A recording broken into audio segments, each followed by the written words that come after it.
నమస్తే అన్న. రాజస్థాన్ రాయల్స్ ఏందన్నా పరిస్థితి ఏంది అసలుకి?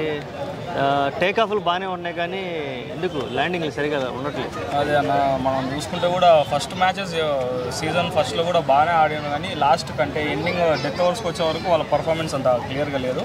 ఇంకోటి అంత అనుభవం ఉండే ప్లేయర్స్ని పిక్ చేసుకోలేదు ఈ సీజన్లో. అందుకు ఫస్ట్ మెయిన్ బ్యాక్ డ్రాప్. ఎందుకంటే యంగ్స్టార్ ధ్రువ్ జురేల్, మన షిమ్రోన్ ఇట్మైర్ వెస్టిండీస్ నుంచే సెంట్రల్ కాంట్రాక్ట్ కోల్పోవడం జరిగింది. అతన్ని తీసుకొని బ్యాకప్ చేయడము. ఎందుకంటే ఒక స్ట్రాంగ్ హిట్టర్ అంటే ఈ ఐపీఎల్ ఇంక్రీడబుల్ ప్రీమియర్ లీగ్ అనేది మారిపోయింది. అసలు బాల్ టు బాల్ మారిపోయింది, మ్యాచ్ టు మ్యాచ్ మారిపోయింది. కాబట్టి మనం మంచిగా ఒక గొప్ప ఒక ఫినిషర్ ఉండింటే మాత్రం ఖచ్చితంగా వాళ్ళు 4 మ్యాచ్లు అట్లా చేతిలో ఉండే మ్యాచెస్ స్లిప్ చేసుకున్నారు. వాళ్ళు డెత్ ఓవర్స్కి వచ్చారు. స్ట్రాంగ్ హిట్టర్స్ లేకపోయినారు, ఫినిషర్స్.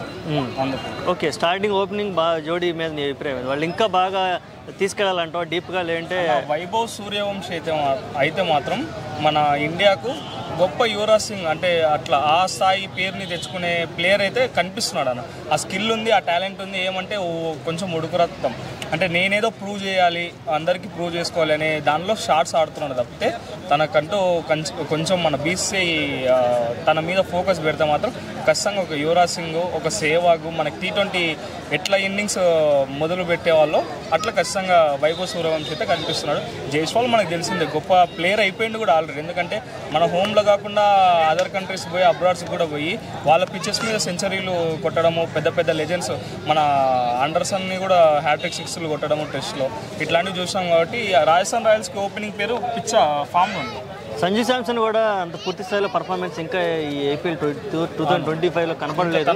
మ్యాచ్ వినింగ్ పర్ఫార్మెన్స్ కూడా రాలేదు. బహుశా ఇంకా రాకపోవచ్చు అన్న. ఎందుకంటే తనకి ఇంజురీస్ అన్న. తన కెరియర్ మొదలైనప్పటి నుంచి ఇంజురీస్ తనకి మెయిన్గా ఇంజురీస్ ఉన్నాయి. కానీ గొప్ప ప్లేయరే, మంచి ప్లేయరే. ఈ సీజన్లో ఛాన్స్ వచ్చినా, అవకాశం వచ్చినా తన ఇంజురీ క్యారీ చేయడము, ఇంపాక్ట్ ప్లేయర్గా రాజస్థాన్ రాయల్స్ తన న్యూస్ చేయడం ఇవి కొంచెం దెబ్బతీసింది. ఓకే, ఇక రియాన్ పరాగ్ గురించి మాట్లాడుకుంటే మంచి స్ట్రోక్ మేకరే కానీ ఎందుకు కన్సిస్టెన్సీని మెయింటైన్ చేయలేకపోతున్నాడు?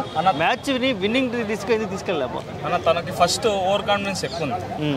మంచి ఓవర్ కాన్ఫిడెన్స్ ఉందా? యాటిట్యూడ్ విరాట్ కోహ్లీ కంటే ఎక్కువ ఉంది అన్నట్టుగా బిహేవ్ చేస్తాడు. సరే ఉండాలి, ప్రతి ప్లేయర్కి యాటిట్యూడ్ అనేది ఉండాలి. కానీ ఓవర్ కాన్ఫిడెన్స్ గురించి ఎందుకు ఫస్ట్ మాట్లాడినానంటే ఆ ఓవర్ కాన్ఫిడెన్స్ అనేది ఉండొద్దు. నీకు 2 షాట్లు పడినాయంటే ఇప్పుడు విరాట్ కోహ్లీ ఏం ఆట రాకనా, తనకు స్ట్రైక్ రేట్ లేకనా, మ్యాచ్ని ఎట్లా ముందుకు తీసుకుపోవాలి అనేది నేర్చుకోవాలి. ఎందుకంటే తనని గత 8-9 సీజన్ల నుంచి బ్యాకప్ చేస్తూనే ఉన్నారు. ఇప్పుడు వైభవ్ సూర్యవంశీ, పరాస్ అని బెంగళూరుకి ఆడిండు. అట్లా రియాన్ పరాగ్ కూడా తన చిన్నతనం కెరియర్ నుంచే రాజస్థాన్ రాయల్స్ని తనని బ్యాక్ చేస్తున్నప్పుడు ఈ స్టేజ్కి వచ్చి ఈ స్థాయికి వచ్చినప్పుడన్నా సరే మ్యాచ్లని గెలిపించడం, ముందుకు తీసుకుపోవడం నేర్చుకోవాలి. తను 1-2 స్ట్రోక్లు ఆడి ఏదో ఓవర్ కాన్ఫిడెన్స్ ఇంకో స్ట్రోక్ ఆడితే కష్టం అది.